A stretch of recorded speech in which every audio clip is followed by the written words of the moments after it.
Bonjour à toutes et à tous et bienvenue dans le Kick Parade 73. Salut Swan. Bonjour Arwan, bonjour à toutes et à tous. Swan avec un micro absolument magnifique qui nous fait Oui, découvrir ta voix suave de crooner. c'est ça, mais d'ailleurs je vous remercie, vous l'avez bien souligné dans les commentaires la semaine dernière, donc voilà, normalement ça devrait être la norme. Cool. Et ben c'est parti pour le top 10 de la semaine et les nouveautés. En 10e place, c'est Microcosmos, le 3X spatial dans sa petite boîte. On va pas revenir dessus, à moins qu'il y ait eu des nouveautés, mais j'ai pas l'impression cette semaine. Bon, il y a eu du stretch goal évidemment, mais voilà. Non, surtout qu'en plus on avait annoncé la semaine dernière que de toute façon eux-mêmes avaient fixé les limites à leur campagne. Ils avaient défini déjà quel serait le stretch goal final. Donc voilà, maintenant on est sur une campagne qui va suivre tranquillement ces derniers jours, mais en fin de compte elle est beaucoup plus cadrée, il y a beaucoup plus de limites que sur les campagnes habituelles. 9e place, c'est The Flood. Le grand déluge, l'Arche de Noé, tout ça, tout ça. 172 000 euros, 1745 contributeurs. C'est la dernière semaine du jeu. On n'en parle plus la semaine prochaine. C'est votre dernière chance, Jean-Pierre. 8e place, Trailblazer, The John Muir Trail. Là aussi, on en a pas mal parlé. Si vous voulez en savoir plus, je vous conseille de voir l'émission de la semaine dernière et d'il y a 2 semaines. 96 666. Aïe aïe aïe, aïe aïe aïe. C'est le jeu du diable. 2107 contributeurs et il reste 10 jours. Donc on va le revoir la Oui. semaine prochaine. C'est marrant parce que celui-ci, comme le jeu précédent, The Flood, j'ai un peu l'impression qu'il stagne depuis Il plusieurs stagne, ouais ouais. semaines. Bon, ils sont bien positionnés, hein, ils rencontrent leur public, mais il n'y a pas de grosse fulgurance. Attendons de voir peut-être sur les derniers jours. The Flood, on vous invite à suivre quand même ces derniers jours de campagne. Pour celui-ci, pareil, on le voit la semaine prochaine, mais je ne les vois pas avoir un dernier rush final, Non, non, non. malheureusement. Tout à fait. Puis il y a trop de concurrence. Et déjà, quand tu es dans le top 10, c'est déjà bien, hein. Il y en a beaucoup qui aimeraient Tout être à fait. dans le top 10, hein. 7e place, c'est une nouveauté. The Ah, Breach. Alors, The Breach, qui se traduit comme la faille, on va dire, est un jeu de science-fiction cyberpunk. Thème très à la mode. Et ce sont les créateurs de Black Rose War, qui sont italiens. On dirait pas comme ça avec les titres, mais c'est un éditeur italien et qui avait fait cette espèce de jeu de guerre de magiciens, en fait, qui était absolument magnifique, hein. On se souvient des figurines, il y avait eu une suite qui s'appelait Black Rose Rebirth. Le jeu a eu beaucoup de succès, la suite encore plus. Et donc là, il change d'époque, mais je trouve qu'il change pas trop de style au niveau des figurines. Je trouve qu'il y a une touche qu'on retrouve dans oui. ce The Breach. Les figurines sont magnifiques, superbes. Par contre, on n'échappe pas un peu au cliché du cyberpunk néon. Voilà, Mm. en l'occurrence le violet. Là, il y a beaucoup de violets qu'ils ont inclus dans les figurines. Vous avez des éclairs, des mains, des boucliers en plastique transparent violet qui agrémentent la figurine. Mais c'est pas là pour le coup, je trouve que c'est pas un gadget parce que c'est quoi le pitch de The Breach? En fait, vous êtes des avatars. Les figurines sont des avatars, les personnages que vous jouez sont des avatars, et vous êtes propulsés dans des circuits informatiques, des réseaux informatiques, et vous allez tenter d'essayer de verrouiller en fait les systèmes des grandes corporations. Vous êtes des pirates, des hackers, et voilà. Donc vous vous transformez en avatar et vous jouez vos avatars sur le plateau. Vous allez essayer d'être discret, de larguer vos virus dans des pièces virtuelles évidemment, et puis ça va petit à petit faire augmenter la menace jusqu'à ce que les firewalls vont arriver pour essayer de vous contrer, et ces firewalls vont être de plus en plus puissants. Donc il y a un petit côté Rage Buster, hein, de Mythic Game dans ce jeu. Je trouve que on a déjà vu ça, mais j'aime toujours l'idée un peu de cette comment dire, d'un jeu de figurines un peu abstrait finalement, Mhm. puisque là on est dans un monde virtuel en fait. Ça me rappelle un peu le film Tron, on est un peu là-dedans. C'est-à-dire vous glissez dans une espèce de personnage qui n'existe pas finalement, hein. Vous êtes des électrons dans un système informatique, et ça se transforme en véritable histoire d'aventure en fait. Donc là c'est un jeu d'aventure, et donc voilà, après ça reste assez classique, c'est de la tuile, vous avez un système d'alerte qui monte de plus en plus, vous avez des capacités, vous baladez vos petites figurines, vous avez des personnages asymétriques, vous avez des méchants qui arrivent plus ou moins gros, avec vous avez une figurine absolument monstrueuse qui s'appelle le Prometheus qui fait 150 mm et qui est à tomber par terre. Hein. Ça va vraiment pour ceux qui aiment peindre les figurines, je vous invite à voir ce Prometheus sur la page de The Breach, c'est superbe. Et alors là, par contre, pour moi, c'est pas de la modélisation 3D, hein. Ça a l'air d'être des vraies photos de prototypes. Hein. Bon, alors c'est peut-être de la résine à ce stade, mais en tout cas, il joue aussi avec tout ce qui est virtuel dans les figurines. Vous avez des petits cubes qui représentent des pixels, voilà, qui sont de couleur bleu transparent ou violet qui entourent les figurines. Je trouve que c'est vraiment artistiquement, c'est très très réussi, quoi. Malgré un peu le cliché cyberpunk néon, quoi. En fait, ce qui est intéressant avec ce format de figurine, c'est que pour ceux aussi qui ne sont pas adeptes de peinture, je trouve qu'en fait, elle se démarque déjà assez... Bien sûr, parce qu'il y a déjà de la couleur. Hein. Elle dégage. Après, je suis un peu d'accord avec globalement avec tout ce que tu as pu préciser avant. Le côté, côté abstrait, mais surtout le côté aussi presque politique des auteurs. Hein. On est dans un univers qui est très différent et pourtant on reconnaît la patte graphique tout de suite. Hein. Même moi, avant de me pencher vraiment sur qui lançait de la page, etc., tout de suite, ça a fait tilt dans mon esprit. Je me suis dit, ça me dit quelque chose, j'ai l'impression d'avoir déjà vu ça. Après, moi, voilà, je l'avais déjà évoqué dans d'autres émissions, mais c'est vrai que je trouve ça un peu dommage que voilà, on n'aille pas plus loin sur le sujet du cyberpunk que des guerres contre des grosses corporations dans des serveurs. Je trouve qu'on passe aussi à côté de beaucoup de sujets. Là, effectivement, en plus, moi, je suis pas très friand du côté... flashy, néon, etc.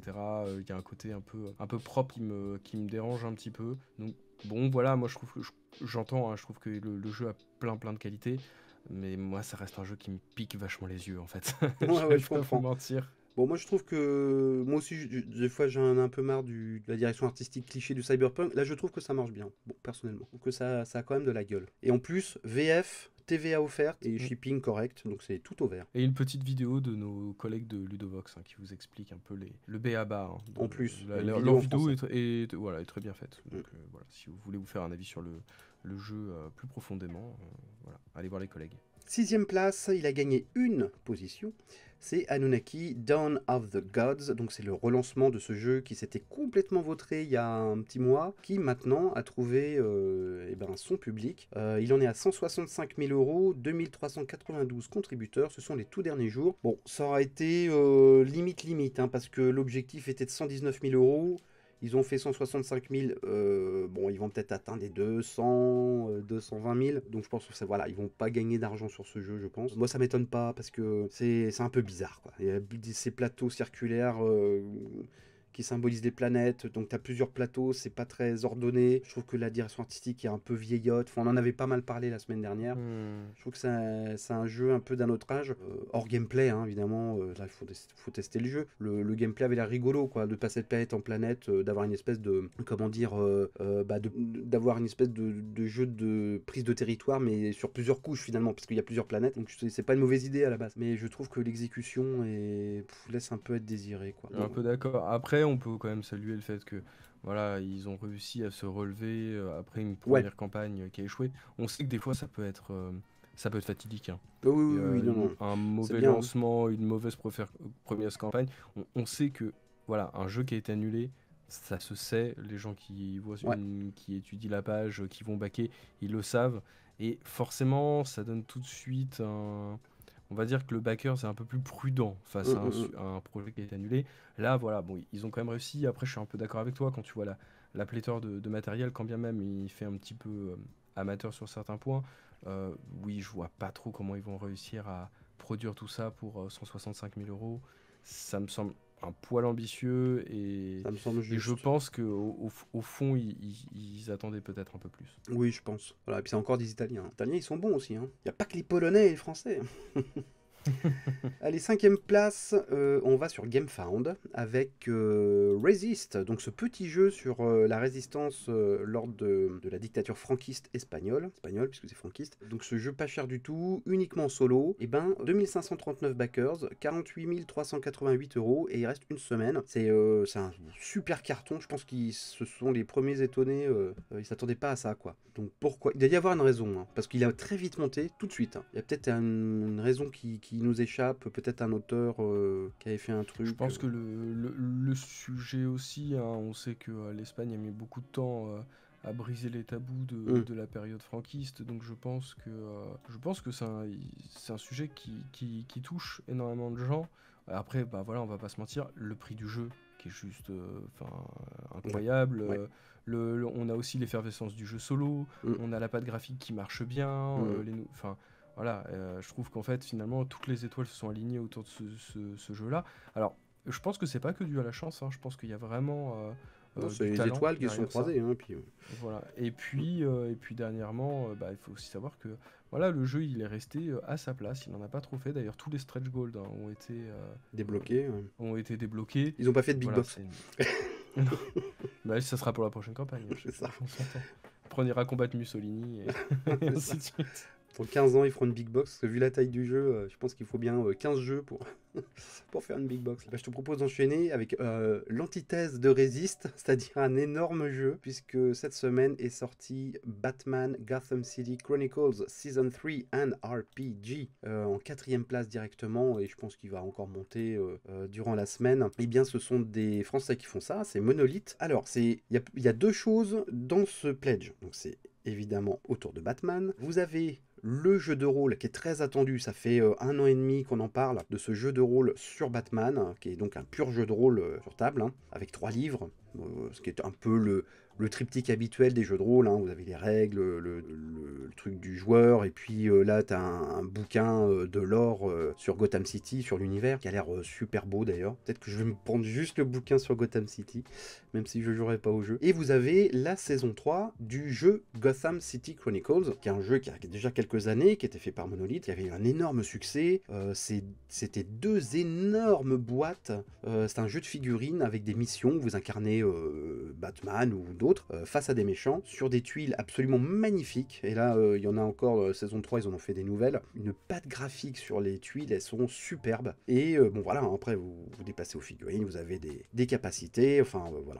Vous avez des petits cubes qui représentent votre énergie, donc voilà, vous êtes limité dans vos actions. Si vous êtes blessé, ben, vous avez d'énergie qui part.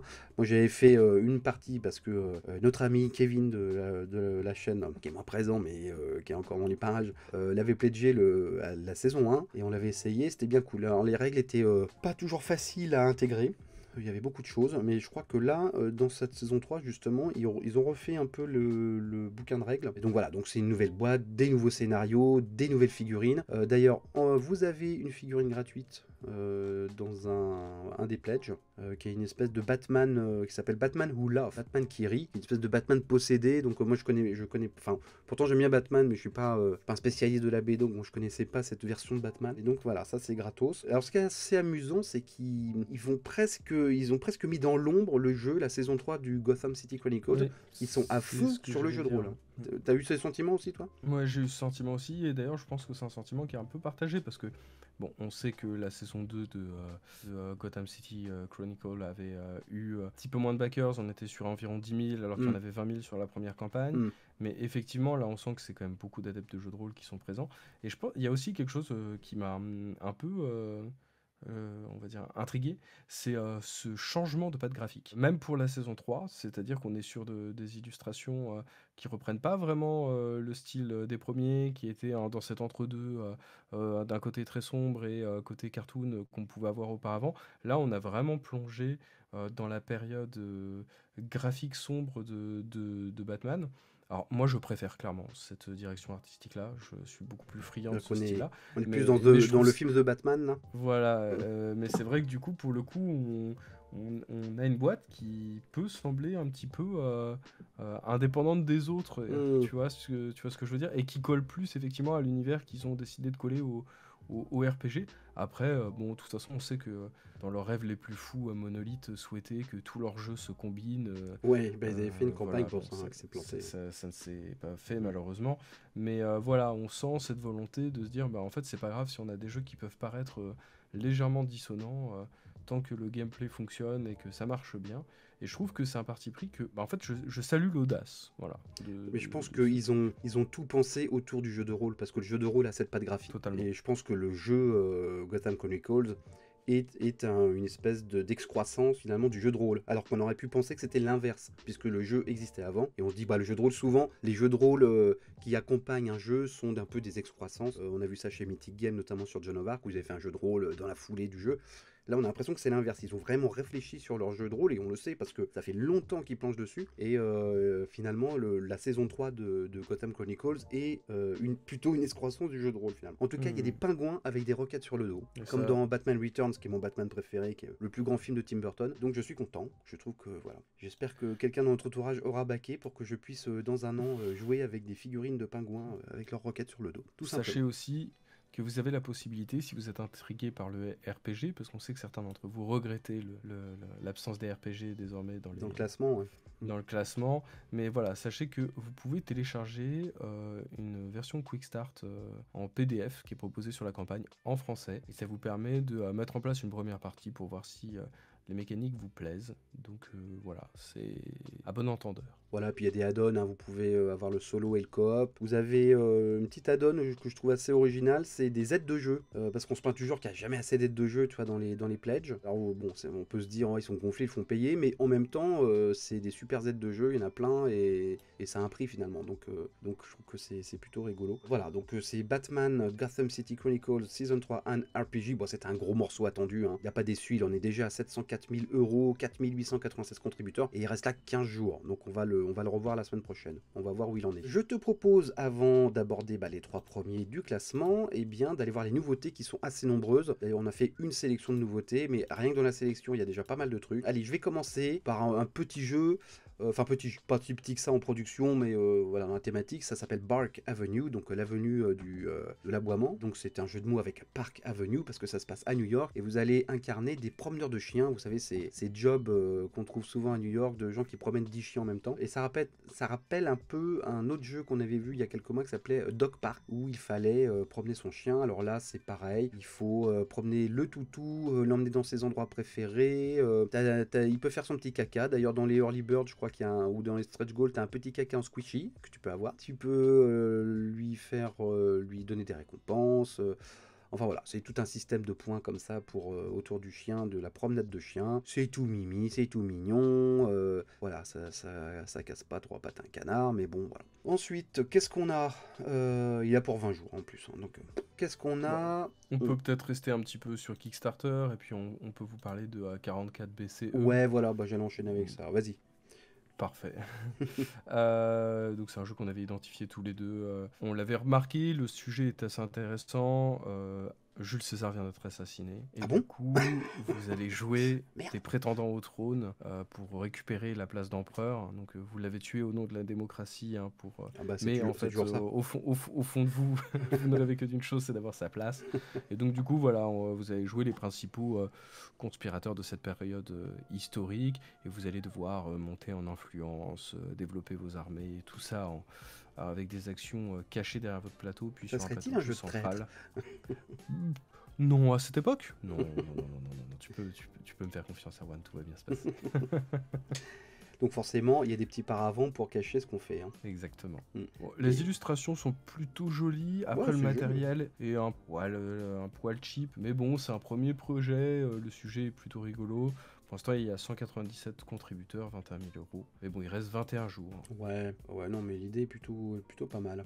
J'enchaîne avec 2 jeux de figurines, tiens, on va faire les deux à la suite, sur Kickstarter aussi. Alors le premier c'est Dogfighters, The Ale Wars. C'est un jeu de figurines d'aviation, un peu comme, évidemment, j'ai oublié le titre, qui est fait par Ares, l'éditeur Ares en Italie, qui est assez vieux, qui fait des dogfights aussi de Première Guerre mondiale, sauf que là c'est rétro-futuriste, donc c'est beaucoup d'avions avec des looks un peu étranges, beaucoup de montgolfières, il y a beaucoup de ballons, de zeppelins, il y a tout un monde en fait comme ça un peu rétro-futuriste, et tu vois que c'est fait avec amour, c'est fait très artisanalement avec des imprimantes 3D. D'ailleurs je pense qu'ils vont faire la production comme ça, et ils vont pas aller en Chine, enfin, c'est ce que j'ai compris. Ils ont fait des petits nuages que tu peux mettre sur des petites tiges, tu peux même avoir des éléments de décor, des petits canons, tu peux avoir un un sol plus ou moins avec des reliefs. Enfin, il y a tout un tas de trucs et c'est fait vraiment maison, quoi. Donc je trouvais ça sympathique. Alors juste la petite méfiance, c'est que c'est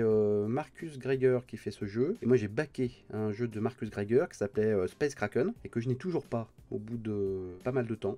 Ouais, ça commence à dater. Hein. Ça commence à dater, et je l'ai croisé, Marcus Gregor, à Essen, qui est très sympathique, très débonnaire, mais on attend toujours le jeu. Bon, après, Space Kraken, c'est un jeu de narratif, donc il y a beaucoup de texte. Là, c'est pas le cas, là, c'est un jeu purement de figurines, donc peut-être que ça mettra moins longtemps, mais bon, voilà, c'est juste pour le petit warning. En tout cas, ça a l'air rigolo, et il y a une VF qui devrait se débloquer dans les stretch goals, si jamais. Ensuite, on a Carnage, alors ça aussi, c'est français. Enfin, je dis ça aussi par rapport à Batman. Carnage saison 2. Donc Carnage, c'est un jeu d'escarmouche de figurines avec des belles figurines en résine. C'est le créateur de Briscard, qui est un jeu de pirate aussi, sur la même, on va dire le même contexte, et de l'anthropomorphisme, avec des figurines mais à tomber par terre au niveau du design. C'est superbe, c'est des assez grosses figurines d'ailleurs. Et donc là, c'est la saison 2 de Carnage. Carnage, c'est le jeu qu'il avait fait après Briscard, qui est purement du fight, mais avec très peu de figurines. Hein. Tu peux même faire du 1 contre 1. Donc il n'y a pas besoin de dépenser des fortunes dans des, on va dire, dans des escouades entières. Et donc là, il y a des nouveaux personnages. Donc je crois que ce sont des éléphants. Et c'est toujours aussi beau, quoi. Il n'y a rien à faire. Ils sont super doués pour faire les designs des persos. Bon, la page marche moyen, mais je trouve que la page est... Bon, est un peu bordélique, quoi. Ouais, je le dis, il y a je sais pas combien de pledges. Tu vois le nombre de pledges qu'il y a, tu comprends rien du tout. Il y a des trucs, c'est seulement en français, d'autres pas en français. C'est très très confus, donc je pense que la page mériterait plus de lisibilité, quoi, vraiment. Voilà, bon, enfin, en tout cas, pour les gens qui suivent Carnage, il y a saison 2, est actuellement sur Kickstarter, et ça reste presque un mois. Je te laisse enchaîner, tiens, peut-être avec un autre jeu de rôle, pendant qu'on y est. Oh bah écoutez, on peut continuer sur le jeu de rôle. Donc moi je vous amène sur Game on Tabletop. Ah, on va vous faire voyager aujourd'hui dans ces news. Hein. Vous allez Ah, on passer va de faire plateforme toutes en les plateforme. plateformes quasiment là, ouais. Et en fait c'est pour le lancement du jeu de rôle inspiré de l'univers de Roots, le jeu de plateau qu'on ne présente plus. Vous allez jouer des petits animaux mignons de la forêt, dans une forêt qui est un peu moins mignonne. Et là on va vous proposer d'incarner la classe notamment des vagabonds, qui était incarné par une petite figurine qui n'avait pas vraiment de camp et qui pouvait scorer dans le jeu en passant de zone de conflit en zone de conflit, en apportant son C'est le aide. mercenaire. Là quoi. en fait, ouais, mais plus il y avait un côté un peu plus voyageur en fait, plus D'accord. que mercenaire. On n'allait pas prêter ses armes pour faire du combat puisqu'on était tout seul. On allait plus tenter de régler des conflits, d'aller donner un avantage à droite à gauche, etc. C'est un peu les hobbits du Seigneur des Anneaux. Voilà. C'est ça. Donc du coup, sauf que là, on va pouvoir jouer, effectivement, ça ne va pas être cantonné à une espèce, vous allez pouvoir bien évidemment jouer l'espèce qui vous fait plaisir, mais vous allez avoir ce rôle de passer de conflit en conflit, et l'intérêt de ce jeu, en plus de sa direction artistique, moi je suis très friand, c'est que l'univers va évoluer un peu comme si des joueurs étaient en train de jouer à une partie, puisque l'objectif dans le jeu de base était de récupérer des clairières, de pouvoir prendre des territoires, etc. Et donc là, du coup, la plupart des actions vont devoir se passer au sein de ces clairières, puisque la forêt est dangereuse, donc vous allez devoir les rejoindre, interagir avec des personnes, mais en fait, ces clairières vont être amenées à évoluer en fonction de comment le conflit s'opère. Donc comme s'il y avait des gens qui jouaient, qui disaient, bah là, finalement, c'est les aigles qui ont récupéré cette partie de la forêt là, donc du coup quand vous y allez, alors que la dernière fois ils appartenaient aux chats, bah, cette fois-ci c'est aux aigles. Et du coup j'aime bien cette idée, on a l'impression d'avoir une vision micro dans un jeu qui se passe à l'échelle macro, et je trouve que c'est vraiment une très très bonne idée. La campagne est en français, il y a plein de jolis matériels. Le petit reproche que j'aurais à faire, c'est que je trouve que c'est un poil cher, malheureusement. Je trouve que ça manque d'une version peut-être un peu plus accessible. Alors certes, il y a la version PDF qui n'est pas très chère, mais bon, je trouve que le livre de base à 80 € avec... ça fait un peu cher, Ouais, et c'est puis un peu le chaud, mine à quand même. 150, voilà. Sachant qu'on le sait tous, les amis, vous allez partir sur la version à 150.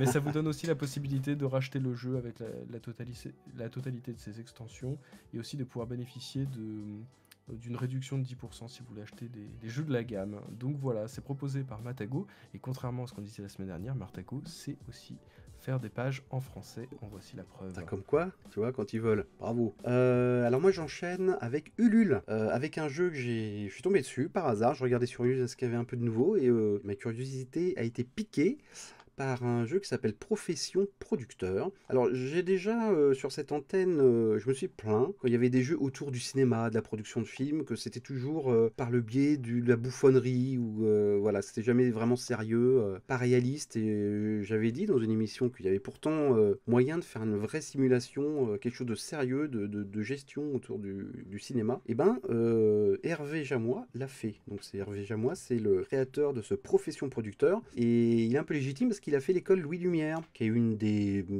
deux écoles plus, on va dire, qui ont le plus pignon sur rue de cinéma avec la Fémis. Et donc il a fait cette école et c'est un fanboy de jeu, et donc il a regroupé les deux. Et donc là, dans Profession Producteur, vous allez devoir produire un film avec tout un tas de choses, hein. C'est un vrai jeu expert. Il y a le système un peu comme dans Ark Nova, parce que dans Ark Nova, tu commences à... tu as un barème de points pour la préservation et un barème de points pour l'attrait de ton zoo, et quand ça se croise, le jeu s'arrête. Bah là c'est pareil, là tu as un pion sur le business, tu as un pion sur l'artistique, et quand les deux se croisent, et ben là c'est bien, et le jeu se termine. Donc déjà, il y a un système qui est cool. Après, il y a tout un système de créer son film. Alors il a repris des affiches d'internet qui sont libres de droit, avec où il a mis des noms bidons. Voilà, et il y a trois sortes de films qui sont calqués sur la réalité, hein. Il y a les films à 5 millions, à 1 million, à 5 millions et à 25 millions, ce qui est un peu les barèmes du cinéma français, on va dire, un petit, moyen et gros budget. Donc voilà, il faut engager ses acteurs. Et tout ça de manière sérieuse. Voilà, on n'est pas dans un truc un peu jeu d'ambiance, comme on a vu souvent autour de la production de cinéma, dans les jeux de société, moi qui me saoule un peu. On est dans un vrai jeu expert. Voilà, malheureusement, la page Ulule, elle n'est pas géniale. Tu vois, il y a des photos des règles du jeu, mais je pense qu'il faut être jeune comme Swan pour pouvoir les lire, tu vois. Et encore. Et encore, moi j'ai du mal, il n'y a pas une seule vidéo. Et là c'est dommage parce que je m'adresse au créateur Hervé Jamois, hein. Il serait venu nous voir, on lui aurait fait une vidéo avec plaisir. Bon après, il ne nous connaît pas, mais maintenant il va nous connaître. Voilà, pour l'instant il a que 7% de financé, mais il reste 26 jours. Donc si vous aimez le cinéma, si vous aimez les jeux experts, allez voir un petit peu sur cette page. Peut-être que ça va vous donner envie, ou en tout cas vous donner envie de vous renseigner. Voilà. Sachant que j'ajouterais juste que, contrairement à ce qui se fait aujourd'hui, le jeu il en est vraiment assez balbutiement. Il y a les idées, il y a le concept du jeu qui est là, mais il y a encore du travail à faire. Oui. Il est très transparent là-dessus. Ouais. Et donc du coup, si vous êtes aussi à la recherche d'un vrai projet de mécénat, d'accompagnement et de participatif, je pense que c'est le genre de projet qui peut vous offrir ça. Oui, je pense il a envie de collaborer avec les backers. D'ailleurs, il propose de mettre votre figure sur les acteurs dans le jeu, de mettre votre propre affiche que vous allez créer. Donc il y a toute une volonté comme ça de ping-pong entre le créateur et les backers. Voilà, le prix du jeu est un petit peu élevé, qui est à 80 €, mais il s'en explique. Après, si c'est un beau jeu, il y a l'air d'avoir beaucoup de composants. Vaudra peut-être, hein. Ok, par quoi on continue? Allez, on va aller sur GameFound. On n'avait pas encore fait là pour les nouveautés GameFound. Oui, ça manquait, hein. Oui, du coup, je vais aller très vite. Il s'agit de Blaze Ball, The Card Game. C'est un jeu de cartes sur le baseball, comme on avait pu avoir il y a quelques temps. Il y avait eu le Baseball Highlight 2045. Donc là, l'idée, c'est que vous allez avoir un deck de cartes, des dés, et vous allez devoir gérer votre équipe composée de joueurs. Vous allez avoir une main de joueurs, vous allez devoir les placer et réfléchir à une véritable stratégie. Il y a des joueurs qui sont plus efficaces en début de partie, ou qui sont plus efficaces à tel poste, d'autres qui vont plus être efficaces sur la durée, qui vont plus gagner en compétences, plus ils vont rester sur le terrain, etc. Donc il y a toute une notion de gestion de vos joueurs. C'est pour deux joueurs, hein, forcément, chacun va jouer sa propre équipe. Il y a un petit système de booster qui va venir agrémenter le jeu. Voilà, et les illustrations des cartes sont plutôt jolies. Ouais, c'est très pop. Le tapis de jeu, beaucoup moins. Et en tout cas, je trouve que l'idée est assez cool. Voilà, je trouve que finalement, le jeu de baseball est un jeu, de par sa stratégie, qui se prête bien au jeu de plateau. Et enfin, on va faire un petit hors-sujet. On va pas parler de jeu, mais on va parler quand même de financement participatif, quelque chose qui te tenait à cœur. Et là, du coup, on va sur Kiss Kiss Bank Bank. Je crois que c'est la première fois qu'on évoque Kiss Kiss Bank Bank dans cette émission. En tout cas, ça fait très longtemps qu'on ne l'a pas fait. Voilà, je fais une petite aparté, si vous me le permettez. Si jamais ça ne vous plaît pas, dites-le dans les commentaires et je ne le referai plus jamais. Voilà, de toute façon, c'est chapitré cette émission, donc si ça leur plaît pas, ils peuvent aller à la suite. Ils peuvent aller à la suite. Voilà, c'est juste pour vous parler très très brièvement du lancement de la saison 2 de la série d'animation Last Man, qui s'intitulera Last Man Heroes. Si vous ne connaissez pas Last Man, c'est une série qui a eu un peu de mal à se faire de par ses sujets très très adulte, donc c'est de l'animation pour adultes fait en France par des Français. C'est ultra bien, ça se trouve un peu partout sur Netflix, etc. Vraiment super série. Et là, ils avaient trouvé des producteurs pour faire la saison 2, mais il leur manque un petit peu, et surtout ce qui leur manque, c'est de la visibilité et de montrer qu'il y a un public qui est présent pour ce style de projet, pour cette animation adulte, de qualité, avec des sujets poignants. Voilà, si vous aimez l'univers de Lovecraft, je ne vous en dis pas plus. Et puis, surtout, ben, voilà, on m'a dit dans l'oreillette tout doucement que c'est quand même un univers dont ils ont envie qu'ils ont envie d'étendre, et potentiellement la réflexion autour d'un jeu de plateau serait envisagée, mais pour ça, il faut que ben voilà, qu'on montre qu'il y a Ça un marche, public en France qui est friand de ce genre de choses. Et voilà, nous, on est des joueurs, on est assez adeptes de ce genre de culture, donc je me suis dit que cette petite aparté pour faire de la pub à un projet qui m'intéresse tout particulièrement, c'était peut-être le moment, et j'espère que vous saurez me pardonner pour cette petite digression. On Voilà, compte sur toi quand ils vont faire un jeu de plateau que t'es le proto. Alors, hein. j'espère.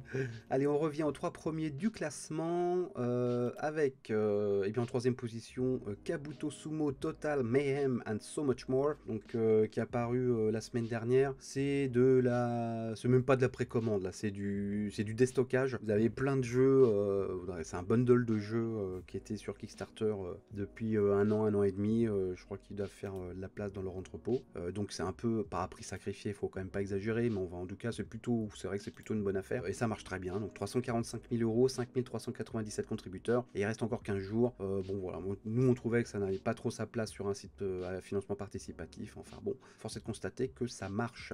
2e position, c'est une entrée arrivée directement 2e, c'est Arx, et qui en est à 762 000, 3000, 4000, ça monte en même temps.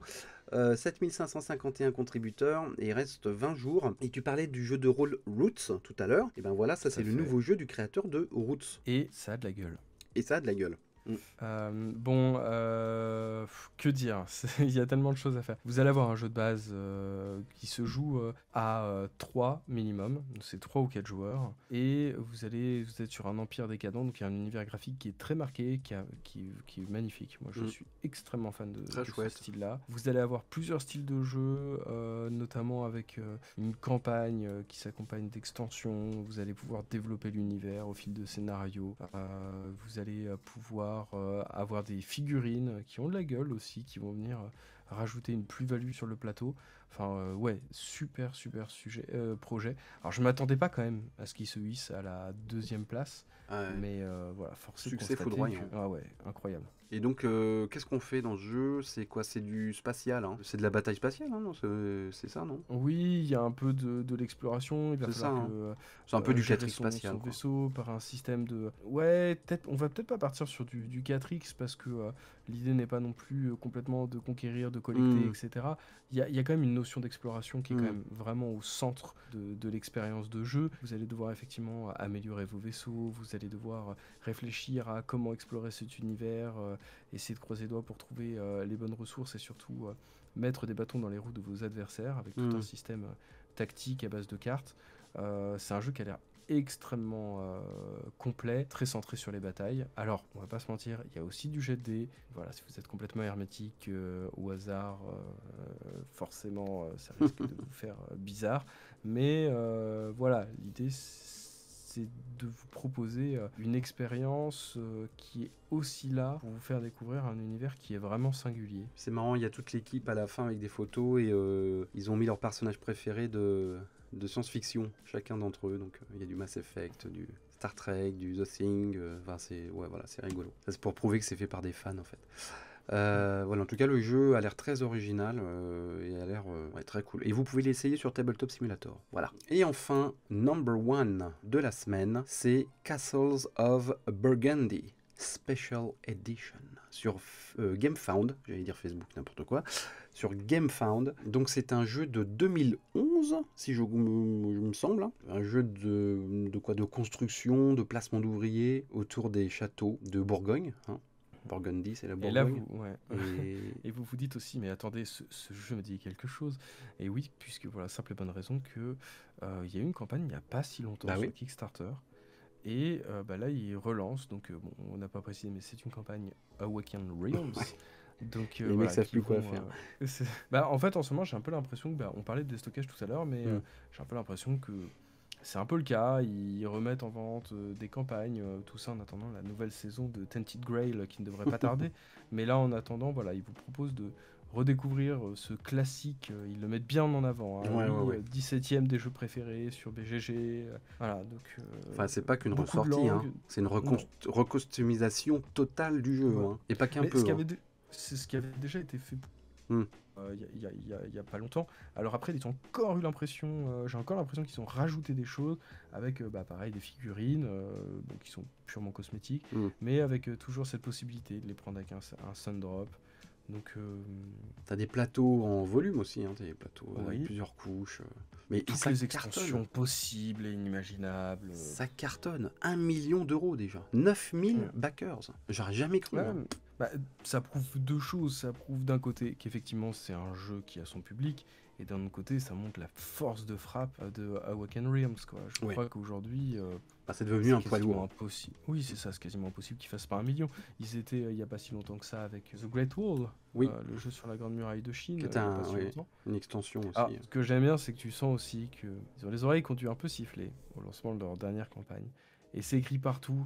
On a réussi à livrer, même dans les temps qui étaient difficiles, sans demander des coûts supplémentaires. On a livré tel jeu à telle date et machin. Les gars, on a participé en campagne. Vos jeux, on les a attendus très très Ouais. très longtemps. Alors Mm. c'est bien, hein, enfin je veux dire, mieux vaut attendre longtemps un bon jeu. Mais bon, là, forcer un peu le trait, quoi. Ah, moi, j'attends toujours Car Wars de Steve Jackson Game, dont les cargos sont arrivés en Europe. Et ils ont envoyé un message aujourd'hui, ils ont dit qu'ils abandonnaient l'expédition internationale. Voilà, que c'était trop prise de tête, que c'était trop cher, qu'ils vont faire que les États-Unis. Donc c'est un vrai problème là, hein, actuellement. Voilà, le transport maritime, c'est un bordel monstrueux. Et évidemment, le jeu de société et le jeu de figurines sont en plein cœur de tout ce qui va pas, à savoir le transport, la matière première. Ouais. C'est tout pour nous, quoi. Donc voilà. C'est pour ça, quand on vous a dit la semaine dernière que on pensait que les petits jeux allaient revenir en force et il y allait avoir moins de gros jeux. Bon, là, c'est un mauvais exemple parce que c'est quand même un assez gros jeu, mais bon, voilà. En tout cas, c'est un énorme succès et il reste 20 jours, donc tu sais pas où il va aller, hein. En tout cas, il va probablement aller à la première place de la semaine prochaine. Il y a des chances. Après, il y a Batman, hein. On va Ouais, voir, c'est on va vrai. voir. Tiens, dites-nous dans les commentaires si vous pensez que Batman va supplanter Castle of Burgundy la semaine prochaine. Et dites-nous dans les commentaires ce qui vous plaît comme campagne, ce qui vous fait envie. Batman, Arx de l'auteur de Root, le Castle of Burgundy. Il y a quand même du choix, hein, cette semaine. Le Resist, le Profession Producteur pour aller dans l'indé. Beaucoup de trucs cette semaine. Donc dites-nous ce qui vous fait envie. Merci encore de nous suivre. N'hésitez pas à mettre un pouce si ça vous a plu, à vous abonner à la chaîne. Et puis nous, on se retrouve la semaine prochaine. Alors, pas pour moi, malheureusement, puisque je serai en Pologne, terre du. Ah, tu vas aller voir terre Awaken du jeu de Realms. plateau. Ouais, bah oui, je vais leur dire, les gars, expliquez-nous le projet, on comprend pas trop. Mais voilà, donc moi je vous dis pas à la semaine prochaine, je vous dis à dans 2 semaines. Soyez gentils avec Erwan la semaine prochaine. À très vite. Ciao tout le monde.